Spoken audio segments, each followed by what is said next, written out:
Thank you very much for asking me to speak today. It's great to be your first speaker, I think. So I'm going to set the tone with some light entertainment, which will be hopefully quite varied. I'm going to be describing some of the research that we've been doing at Leeds and beyond. And hopefully it's going to give you a little bit of food for thought. So it's not particularly about one topic. It's about a variety of topics that can affect road safety. And I have got a roving mic on, so I might be jogging up and down between here and the screen to explain some things in a little bit more detail. Okay, so just a little bit about myself. I'm a psychologist working at the Institute for Transport Studies at the University of Leeds. We're a pretty multidisciplinary bunch. We're engineers, we're behavioural scientists, we're social scientists. But my particular role at the university is my research is focused on workload and impairment in the context of road safety. Some of the work that we do is much around technology, so looking at systems that support road users, specifically, I guess, more to do with drivers than any other type of road users. But we also tackle more traditional problems, such as driver speed, young and elderly road users, different types of impairment ranging from fatigue to alcohol, and of course engineering solutions, so looking at road design, road layout, and other roadside features. Okay, but I'm not going to be talking about all that today. I've just pared it down to the bare minimum because I've only got 20 minutes, right? So I'm keeping an eye on my time. So I'm going to be talking about some research that we've been doing on emotion and driving. Hopefully you're all in a marginally happy state at the moment. Some work we've been doing for a long time on multitasking, so can we do two things at once? Put your phones away, please. And just a little bit of food for thought on alternatives to safe driving, and that's not as scary as it might seem. So let's talk about emotion. So we know that across the whole range of studies looking at emotion, whether that's on how well you play a sport or indeed how well you drive, we know that mild positive emotion is a really good thing and it makes us perform better. We know that positive emotion also enhances our social skills. So if we feel happy, we go around and talk to more people.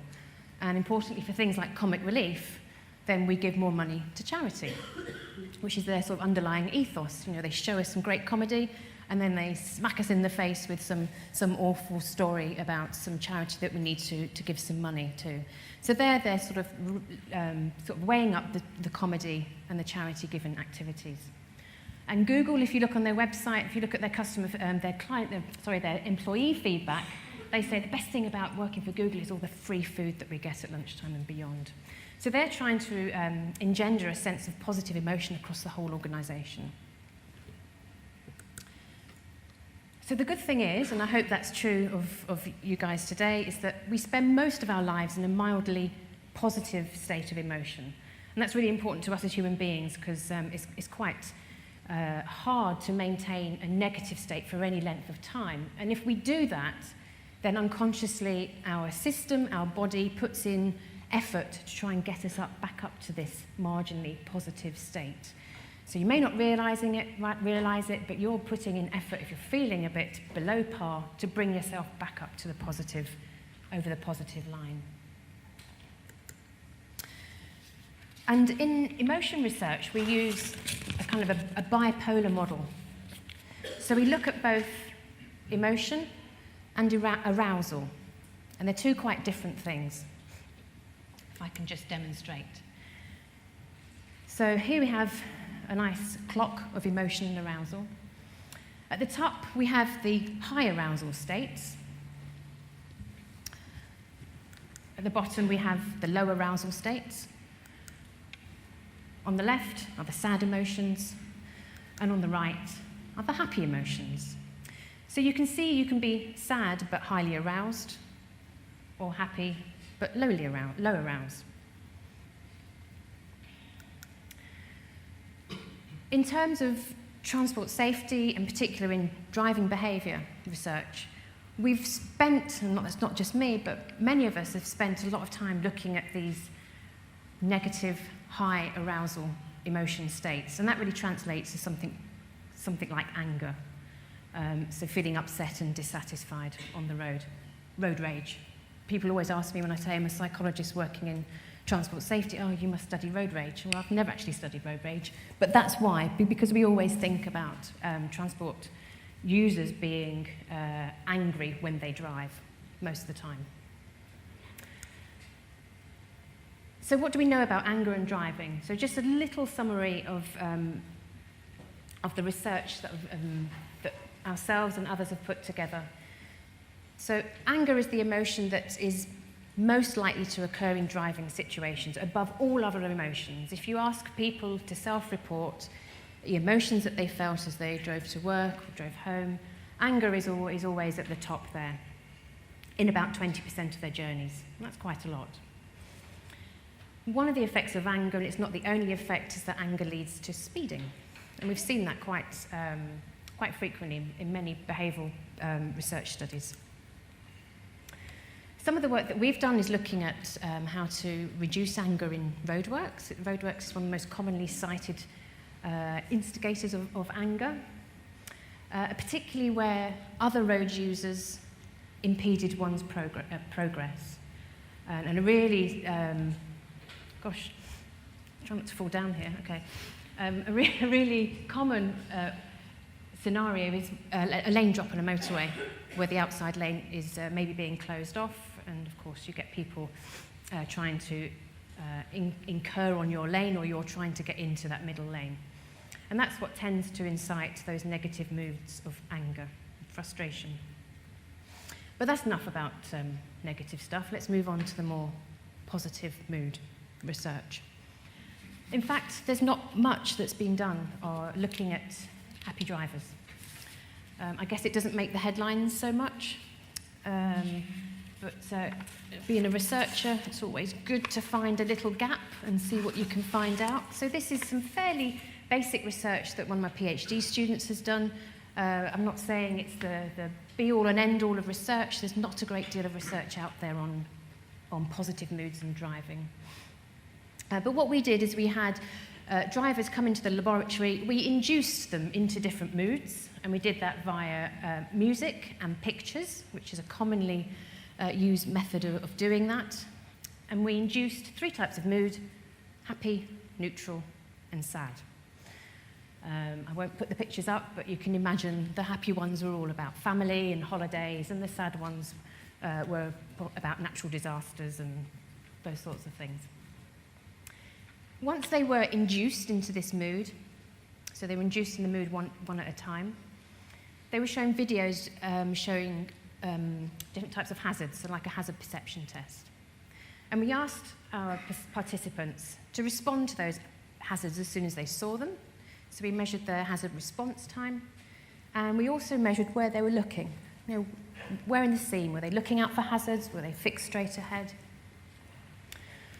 So we were able to ascertain the hazard response times across those 3 conditions.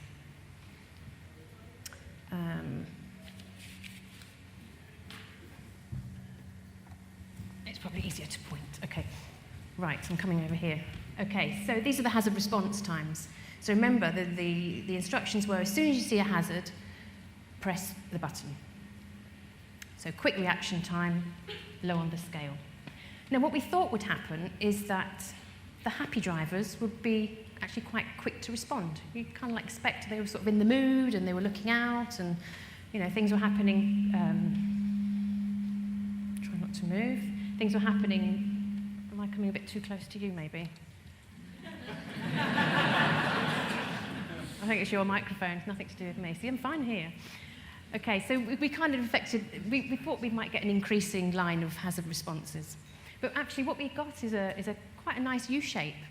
So whilst the neutral ones were in the middle and the quickest, so if you're in a neutral state, it's probably the best state to be in, the happy ones were also significantly different from neutral as well as the sad ones. Okay, the sad ones were the longest, but what really surprised us is those happy drivers actually were so happy. I don't know what they were doing, but they were not responding to the hazards as quickly as being in a neutral state. then we thought, okay, so maybe it's something to do with the eye movements. Where are they looking? So when we looked at those, we looked at fixation durations. So that's how long they spent looking at particular places on the screen for the hazards. And what you really want to see in any road user, be they pedestrian or driver or whatever, is fairly good movement about, and a wide dispersion as well. It shows they're not sort of fixated on one thing, like an electronic billboard or something, but they're sort of selecting the environmental information. So what we found is that those in the sad mood, they were fixating longer on single objects. What we found in the happy and neutral mood was there was no difference. So there's something bizarre happening in that sad mood is that makes those reaction times very increased, and it's likely due to the fact that they're not sampling the environment very much. We didn't get the same changes in the happy mood with the eye movements, and that's something we're exploring a little bit further. So why were we really interested in positive moods? Why are we bucking the trend and looking at good things? Okay, I don't know if anyone has got one of these really nice fancy cars. I sat in one at a shopping centre the other day. I think it was a Jaguar. I mentioned no names. It had mood lighting. So if I felt, felt cheering up, I could put a nice pink light on. If I wanted to calm down, I could maybe put a nice soft blue light on. And vehicle manufacturers are really quite interested in mood at the moment and how to not only match the mood of the car to you, but also how to induce mood. So this is just some early work from Daimler that they're doing. They're doing face recognition. So you can see these three people here. This first one, in case you can't see, he's been detected mouth open. Anyone want to guess, or can anyone see? Yeah, he's well, they've got him as irritated. I would probably say he's a bit shocked rather than irritated. The middle ones are neutral, so that's probably what you look like most of the time driving down the motorway. And on the right, this is someone who's happy. The eyebrows are up and the mouth is slightly open. So with face recognition, it's possible to detect your mood just by the features on your face. Never mind things like steering wheel sensors, which can detect whether you're sweating, whether you're nervous or anxious about something. This is all from facial expression recognition. So that's why we thought it was quite interesting to try and understand what's going on in these different emotions. Okay, enough about emotions. Let's go on to multitasking. Okay, we all know what multitasking means, and there's different sorts of multitasking when we talk about behavioural research. So the physical distraction of holding a mobile phone whilst driving, that's a manual type of distraction. And we know that means, particularly when you're looking at the phone, that's withdrawing visual attention away from the road. And that's why we started with our legislation on handheld mobile phones. And we can have a discussion about what happens with hands-free mobile phones. We know there's not much difference in terms of distraction between the two, because with a hands-free mobile phone, we're still mentally distracted, and we still have some cognitive investment in that task of having the conversation. So we look maybe, but don't see. So my final bullet point there. So are some types of people better at multitasking than others? There's a bit of a mutter in the audience. Anyone want to hazard a guess? Okay. Can I just say I don't read the Mail online very much at all. It's just for the purposes of demonstration. And the purpose of demonstration is actually, I know the myth is that females are better at multitasking. Actually, if you look at the scientific research, there's not a huge amount of evidence for it, unfortunately. There is evidence for the ways in which we handle tasks are different. But in terms of very basic multitasking, the evidence is, well, the jury's a little bit out. So if we look at the Mail online, and I've used the Mail online simply so I can make a comparison. So I think it was 1 week they were quite happy to say that, contrary to stereotype, men perform better than women at multitasking. Boo. And then in the next week, they changed their mind. Actually, while female brains are designed to carry out many tasks in parallel. So even the popular press, such as the Mail, can't really get to grips with what's going on out there. And I think for driving, it's a really, particularly when you're multitasking, when you're driving, you're really operating at the performance envelope, that's what it's called. You're really investing a lot of mental effort. And probably the difference in gender is really small and difficult to detect.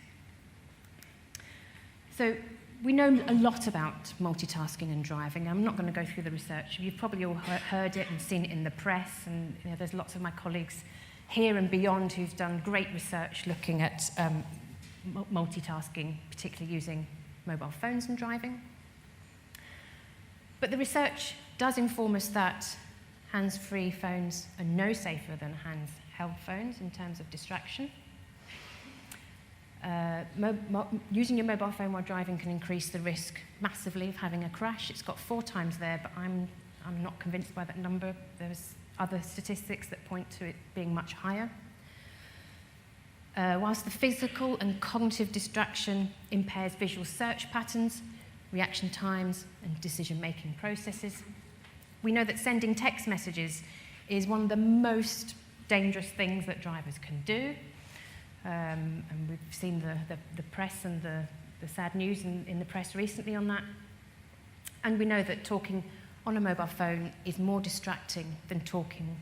And I always say an intelligent passenger, but it's an intelligent conversation with a passenger. And that's simply because the passenger can see what's going on the road. That's why we think that they're slightly different. So they might stop talking at a busy junction, for example. Okay, the reality out there, I'm sure you're all aware of this. So the latest DFT figures show that around 22 fatal accidents were attributed to distraction. And those recent numbers from last week, I think it was the Freedom of Information Act or from the DVLA data, it's really interesting now what's coming out. It's looking at the numbers of people, repeat offenders of mobile phone use while driving. So we've got 250,000 drivers being caught once, 10,000 twice, and we've got this core of people who seem to think it's fine to keep doing it, and they get caught for a 3rd time.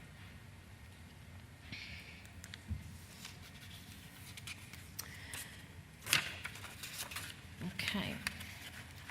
So what sort of people are most likely to engage in these very risky activities? Don't be scared by all the numbers. I'm just going to highlight a couple. This was a European survey that we did, and we were looking at the effectiveness of different countries' legislation on mobile phone use. So across Europe, there's a real range of stringency of mobile phone legislation. Some countries are really, really strict, and some countries are really, really lenient. And we were looking to see whether that made a difference on people's propensity to use a mobile phone. You would hope that it would. So we just focus on the column labelled mobile phone, as we're talking about phones. And these, what I present here, are called odds ratios. They're really just a measure of how likely something is to happen compared to a baseline. And just to pick out that middle part of that column there, if we compare everyone to people who are aged 65 and above, so that's the reference segment of the population. So if we compare everyone else against those people,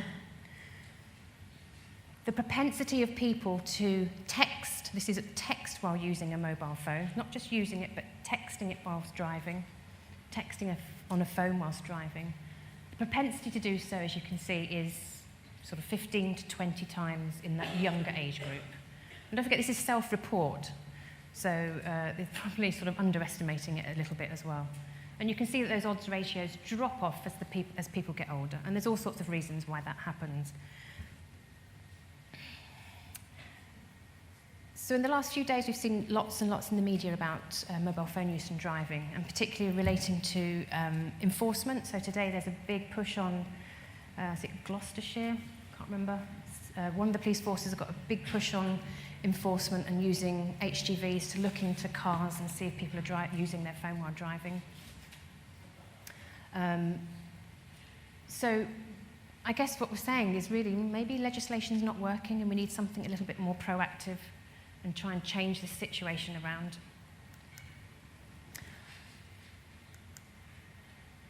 So this is a small investigation that we did looking at the effectiveness of legislation across different types of countries. Something you should know about the graph is that the baseline is Sweden. Remember I talked about those odds ratios? So we're comparing everyone to Sweden, and Sweden is the most lax country in Europe with regards to legislation for mobile phone use. They don't have any, basically. And I plotted the other countries, and I'll tell you what they are in a minute, from least to most stringent compared to Sweden. So Poland down the bottom there, that tells us that with a little bit of legislation, those drivers are less likely to use their mobile phone. There's GB, fairly stringent legislation, and a little bit less likely to use our mobile phones compared to Poland. That's Italy. So they are the most legislated country in the EU. They have really, really strong legislation on anything from MP3 players to mobile phones to DVD players. Obviously, it doesn't make a blind bit of difference to them. Their odds ratios are almost the same as Sweden, which has very lax legislation. Okay, I've got a flashing 0, so I'm going to 2 minutes to wrap up. Perfect. Okay, so what happens when we're distracted? You've all seen probably drivers on the motorway. What happens is they tend to slow down, maybe move into the left lane while they take a phone call. We see larger deviations within that lane as the lack of control increases. We know that responses to external events, so hazards, for example, are slower. And we see drivers accepting shorter gaps in traffic, and that's probably something to do with you can't hold an intelligent conversation and judge speed and distance at the same time. They're quite two difficult things to do. Okay, so that should say car drivers in that one up there, but it doesn't. Okay, we'll carry on. Okay, so those are what we typically see in car driver research. At the top here, that's cyclists. And that was done by a colleague in Sweden, that study looking at what happens when cyclists take a phone call on their bicycle. Just if any of you are keen cyclists, you'll also note that if you play music, you can cycle faster. It's sort of, maybe it's a positive emotion and physical expenditure type relationship there. But certainly that bottom line is the reduction in speed when using a mobile phone and cycling.